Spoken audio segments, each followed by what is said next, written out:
யோபுவின் புஸ்தகம் யோபு 27 8வது வசனம் வாசிங்க. யோபு 27:8 வாசிப்போம். மாயக்கன் பொருளை தேடி வைத்திருந்தாலும் தேவன் அவன் ஆத்துமாவை எடுத்துக்கொள்ளும் போது மாயக்காரன் பொருளை தேடி வைத்திருந்தாலும், நல்ல கவனிங்க, மாயக்காரன் பொருளை தேடி வைத்திருந்தாலும் தேவன் அவனுடைய ஆத்துமாவை அதாவது ஜீவனை எடுத்துக்கொள்ளும் போது அவன் நம்பிக்கை என்ன? ஆமென். அல்லேலூயா. அவன் பொருளை தேடி வைத்திருந்தால், வீடு நிறைய பொருளை வைத்திருந்தாலும் கர்த்தருடைய ஜீவனை ஆத்துமாவை எடுத்துக்கொள்வாரானால் அவர் சேர்த்தது என்னவா? புரியுதா உங்களுக்கு? எது முக்கியம்?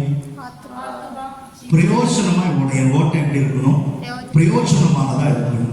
அப்ப கர்த்தருக்காக நான் ஓடுகிறேன், ஆனா எனக்கு குறித்த நாட்களை நான் எனக்காக பயன்படுத்தணும். கர்த்தருக்காக குறித்த நாட்களை கர்த்தருக்காக பயன்படுத்தும் போது என் ஓட்டம் ஜெயமாக்க முடியும். அல்லேலூயா, அல்லேலூயா. அப்ப ஒரு மனிதனுக்கு ஆத்துமா ரொம்ப விலையேறப்பட்டதா இருக்கிறது. இந்த ஆத்துமா அநேக நேரத்தில் நிறையவே சாகடிக்கிறாங்க. அந்த ஆத்துமாவை காப்பாற்றிக் கொள்ள அநேக விட்டு விடுகிறார்கள். அப்ப எப்படி இந்த ஆத்துமா நஷ்டமாகுது? லாபப்பட வேண்டிய ஆத்துமா நிறைய பேருடைய வாழ்க்கையில நஷ்டமா போகுது. எப்போ நஷ்டமாகுது தெரியுமா? அதை வாசித்து பாருங்க. லூக்கா எழுதின சுவிசேஷம் 9வது அதிகாரத்தின் 25வது வசனம். லூக்கா 9:25. ஒரு மனிதனுக்கு தேவன் லாபமாய் வைத்த அந்த ஆத்துமா எப்பொழுது நஷ்டமாகிறது? மனுஷன் உலகம் முழுவதையும் ஆதாயப்படுத்திக் கொண்டாலும் தன்னைத்தான் கெடுத்து நஷ்டப்படுத்தினால் அவனுக்கு லாபம் என்ன? ஆமென் சொல்லுங்க. அல்லேலூயா.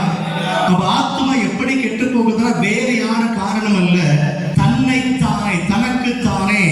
ஆமென். வேதம் என்ன சொல்லுது?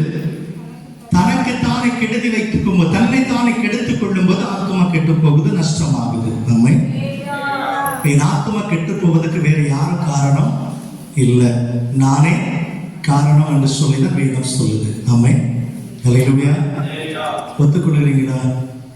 உலகத்தை வித்தா கூட தேவன் உங்களுக்குள்ள வச்சு ஆத்மா வாங்கவே முடியாது. ஜீவனுக்கு பதிலாக என்னத்தை கொடுக்க முடியும்?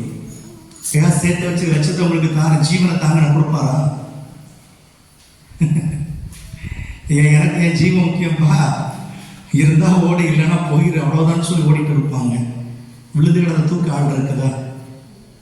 ஆக்சிடென்ட் நடக்கிற இடத்துல போய் பாருங்க, போட்டோ எடுக்கிறதுக்கு தான் ஆள் இருக்கிறாங்களே தவிர தூக்கி ஒரு வாய் தண்ணி குடிப்பதற்கு இன்னைக்கு ஆட்கள் இல்லை. அவனுக்கு அவனோட ஜீவன் முக்கியமா இருக்கும்போது நம்மளைத்தானே என்ன செய்யக்கூடாது? கெடுத்து விடக்கூடாது. அவன் நம்மை தாமே கெடுக்கிற சில விஷயத்தை நம்மளோட கூட சுருக்கமா சொல்லி முடிக்க